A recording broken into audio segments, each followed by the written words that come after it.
Hey, it's Jennifer from Quiltin', Stitchin', and Kitties. Do you need to kick up your creativity a notch?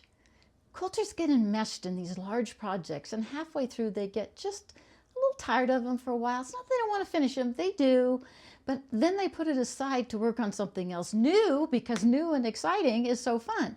I think that's how we end up with a lot of works in progress. So I got this idea. So my idea is, let's make together a block a week. It can be any size you want. I'm doing 5 inches because I don't want to end up with a huge quilt at the end. But you can make it any size that you want. And let's be creative. Let's not worry about the end. Let's not worry about the beginning. Let's just do a block.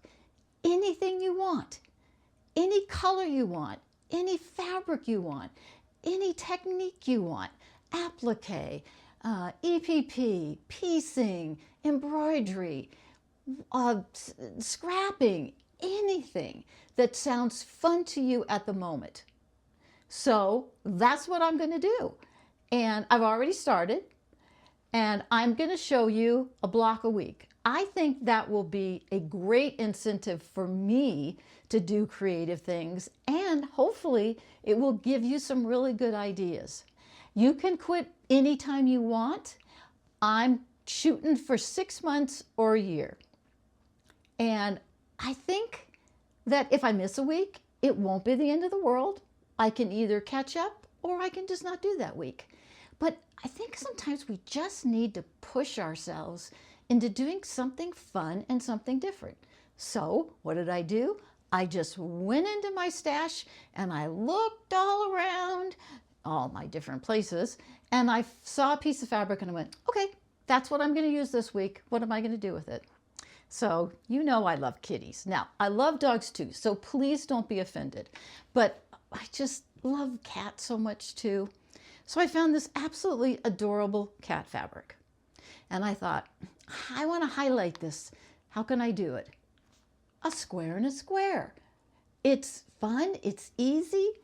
So I'm going to show you how to do it.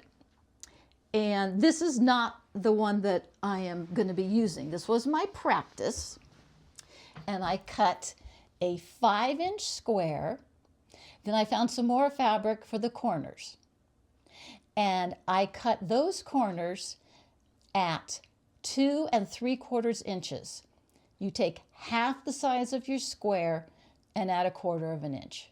Then I marked them with a line going across the center. And then I stitched them from corner to corner. Now, when you do corner to corner, stitch just inside the drawn line towards the corner.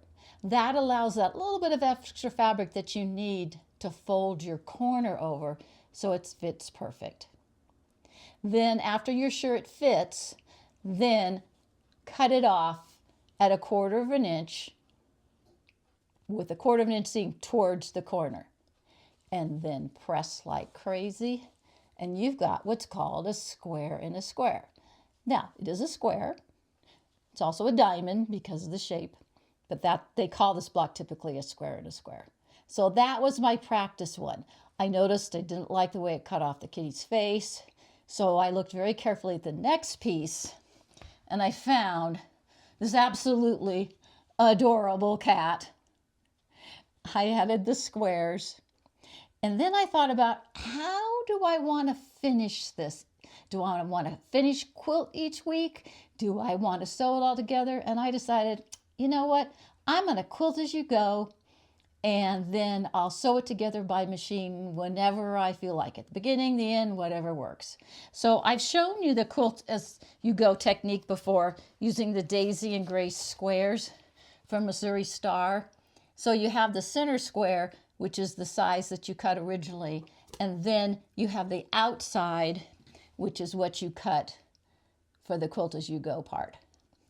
So then what you do is, I'm going to stick this in the frame like that, and you take out the center, you put the backing underneath this square, Yeah, it's a square with the corners cut off. Then you put a layer of batting. And then you put your square. And what this little contraption does is it allows you to get it perfectly centered. Now, you don't have to buy this to do that.